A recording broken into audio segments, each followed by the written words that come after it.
Namaskar, Honorable Prime Minister Sir.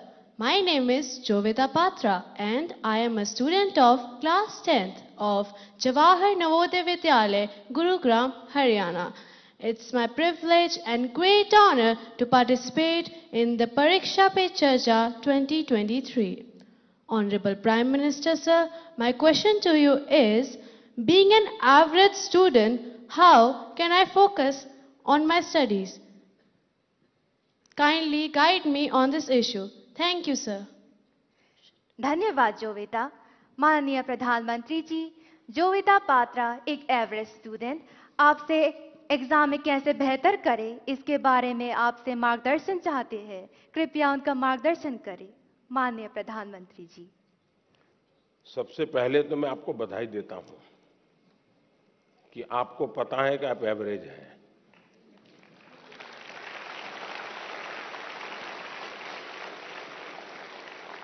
वरना ज्यादातर लोग ऐसे होते हैं जो बिलो एवरेज होते हैं और अपने आप को बड़ा तीसमार का मानते हैं, सब बंदर के व्यापारी मानते हैं। तो मैं सबसे पहले आपको और आपके माता पिता जी को भी बधाई देता हूं। एक बार आपने इस सत्य को स्वीकार कर लिया कि हां भी मेरी एक क्षमता है, मेरी स्थिति है, मुझे अब इसके अनुकूल चीजों को ढूंढना होगा। मुझे बहुत बड़े तीसमारखा बनने की जरूरत नहीं है। हम अपने सामर्थ्य को जिस दिन जानते हैं ना, तो हम सबसे बड़े सामर्थ्यवान बन जाते हैं। जो लोग खुद के सामर्थ्य को नहीं जानते हैं, उनको सामर्थ्यवान बनने में बहुत सारी रुकावटें आती हैं। इसलिए इस स्थिति को जानना, ये अपने आप में ईश्वर ने आपको शक्ति दी है, आपके टीचर्स ने शक्ति दी है, आपके परिवार ने शक्ति दी है। और मैं तो चाहूंगा हर मां बाप से, आप बच्चों का सही मूल्यांकन कीजिए। उनको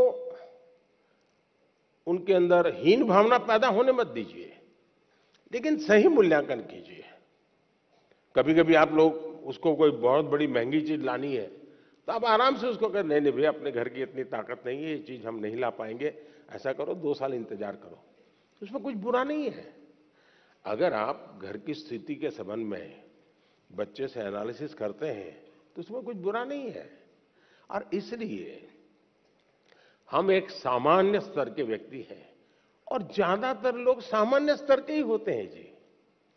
एक्स्ट्रा ऑर्डिनरी बहुत कम लोग होते हैं जी। लेकिन सामान्य लोग असामान्य काम करते हैं, और जब सामान्य व्यक्ति असामान्य काम करते हैं तब वो कहीं ऊंचाई पर चले जाते हैं, एवरेज के मानदंड को तोड़ करके निकल जाते हैं।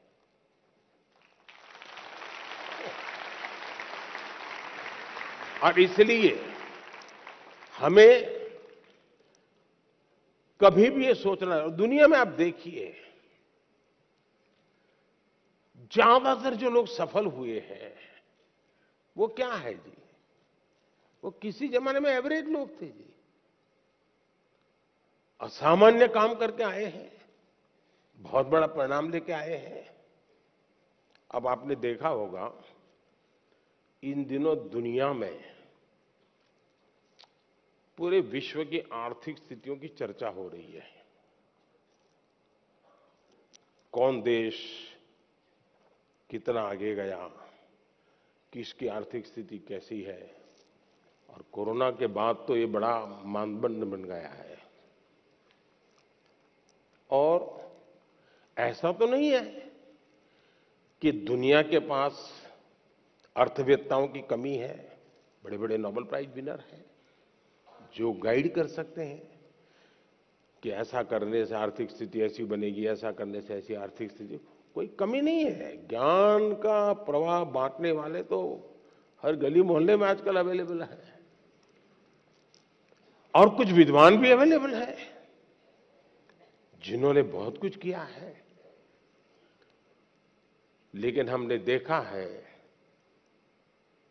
कि भारत आज दुनिया में आर्थिक जो तुलनात्मक हो रहा है, भारत को एक आशा की किरण के रूप में देखा जा रहा है।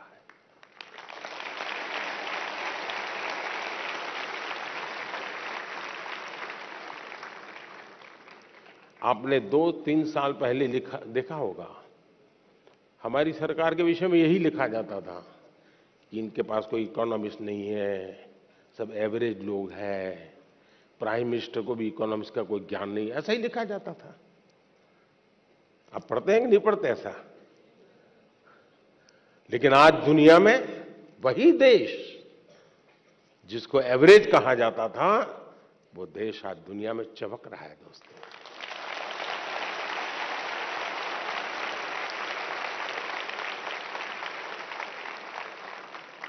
और इसलिए हम इस प्रेशर में न रहे दोस्तों कि आप एक्स्ट्रा ऑर्डिनरी नहीं है, और दूसरी बात, आप एवरेज भी होंगे, आपके भीतर कुछ न कुछ तो एक्स्ट्रा ऑर्डिनरी होगा ही होगा।